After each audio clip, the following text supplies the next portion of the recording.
हृदयविकाराचा झटका आल्यामुळे सोमनाथ सूर्यवंशी यांचा मृत्यू झाल्याचा दावा हा पोलिसांकडून करण्यात आला होता। या पार्श्वभूमीवरती संभाजीनगर इथल्या घाटी रुग्णालयामध्ये न्यायालयीन समितीच्या देखरेखीखाली शवविच्छेदन करण्यात आलं। या शवविच्छेदनाचा प्राथमिक अहवाल आता समोर आलाय। सोमनाथ सूर्यवंशींचा मृत्यू कशामुळे झाला याचं कारण समोर आलंय। बघूयात या संदर्भातील हा स्पेशल रिपोर्ट। परभणीतील आंबेडकरी आंदोलक सोमनाथ सूर्यवंशी यांचा शवविच्छेदन प्राथमिक अहवाल समोर आलाय। मार लागल्यानं सोमनाथ सूर्यवंशी यांचा मृत्यू झाला असं या अहवालात नमूद करण्यात आलं। त्यांच्या संपूर्ण शरीरावर मारहाणीच्या खुणा स्पष्टपणे दिसत असल्याचं अहवालात म्हटलंय। त्यामुळे पोलिसांकडून करण्यात येत असलेल्या दाव्यावर प्रश्न उपस्थित होत आहेत। सोमनाथ सूर्यवंशी यांच्या मृत्यूचं कारण समोर, पोलिसांचा दावा। न्यायालयीन कोठडीत असताना सोमनाथ सूर्यवंशी यांना हृदयविकाराचा झटका आला। रुग्णालयात नेत असताना सोमनाथ सूर्यवंशी यांचा मृत्यू झाला अशी माहिती पोलिसांनी दिली। शवविच्छेदन रिपोर्ट, मार लागल्यामुळे सोमनाथ सूर्यवंशी यांचा मृत्यू झाला। संपूर्ण शरीरावर मार लागल्याच्या खुणा आढळल्या। पोलिसांच्या लाठीचार्जमुळे त्या पोराचा मृत्यू झालेला आहे। आंबेडकरी चळवळीच्या व्यवस्थेमध्ये पूर्ण महाराष्ट्रामध्ये एक मोठा असंतोष। अध्यक्ष महाराज आपला अधिकार आहे की आपण उद्या 101 लावताय। अध्यक्ष महाराज स्थगनवरही चर्चा करतायत। आम्ही तुम्हाला 57 पण दिलाय, 97 पण दिलेले आहे। आम्ही मार्ग दिलेले आहेत अध्यक्ष महाराज, दोन्ही दिलेले आहेत। अध्यक्षांनी उद्या 101 द्वारे सविस्तर चर्चा या विषयावर ठेवलेली आहे।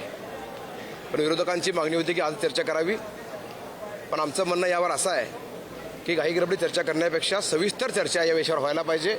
विषय परभणीचा असेल किंवा मसाजोगचा असेल, या दोन्ही विषयावर सरकार अतिशय गंभीर आहे।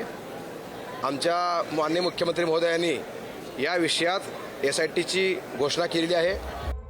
संविधानाच्या शिल्पाची मोडतोड केल्यानंतर परभणीमध्ये मोठा हिंसाचार उफाळला। समस्त आंबेडकरी संघटना, आंबेडकरी समाज आक्रमक होऊन रस्त्यावर उतरला। या प्रकरणी सोमनाथ सूर्यवंशी यांच्यासह 23 जणांना अटकही करण्यात आली होती। मात्र न्यायालयीन कोठडीमध्ये असताना सोमनाथ सूर्यवंशी यांच्या मृत्यूनं राज्यभरात खळबळ उडाली आहे।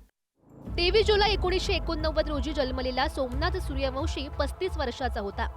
लातूर जिल्ह्यातल्या निलंगा तालुक्यातील रामली मुदगड गावाचा तो रहिवासी होता। सध्या नोकरीनिमित्त पुण्यात तो वास्तव्यास होता। परभणी येथील छत्रपती शिवाजी महाराज महाविद्यालयामध्ये LLBच्या 3ऱ्या वर्षाला तो होता। 3ऱ्या वर्षाची परीक्षा सुरू असल्यानं परभणी येथे तो आला होता। परभणीमध्ये संविधानाच्या प्रतिकृतीची विटंबना झाल्यानं आंदोलनामध्ये सक्रिय सहभाग त्यानं नोंदवलेला होता।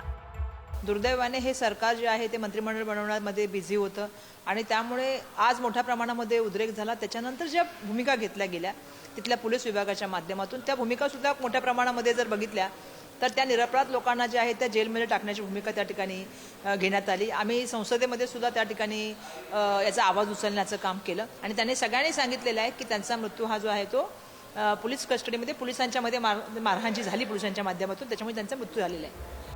दरम्यान शरद पवार यांच्या राष्ट्रवादीचे आमदार रोहित पवार यांनी सोमनाथ सूर्यवंशी यांच्या कुटुंबियांची भेट घेतली।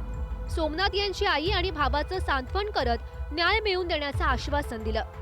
लोकांचा प्रश्न असा आहे की तुम्ही आत घेतल्यानंतर त्याला मारायचं काय कारण होतं, आणि मग नंतर काल परवा पोस्टमॉर्टमचा रिपोर्ट आल्यानंतर हे सिद्ध झालं की त्याला खूप मोठ्या प्रमाणात मारलं गेलं होतं, बेदम मारलं होतं, आणि मग त्याच्यातच कदाचित त्याचा तो मृत्यू झाला असेल।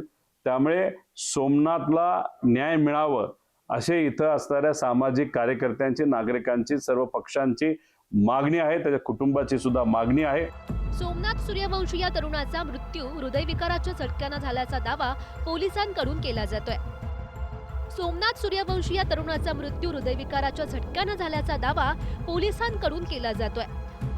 मात्र आता त्याचा मृत्यू मार लागल्यानं झाल्याचं स्पष्ट झालं। त्यामुळे आता या प्रकरणी पोलिसांवर कारवाई होणार का हे पाहणं महत्त्वाचं असणार आहे। अक्षय मुंढे, परभणी, पुढारी न्यूज।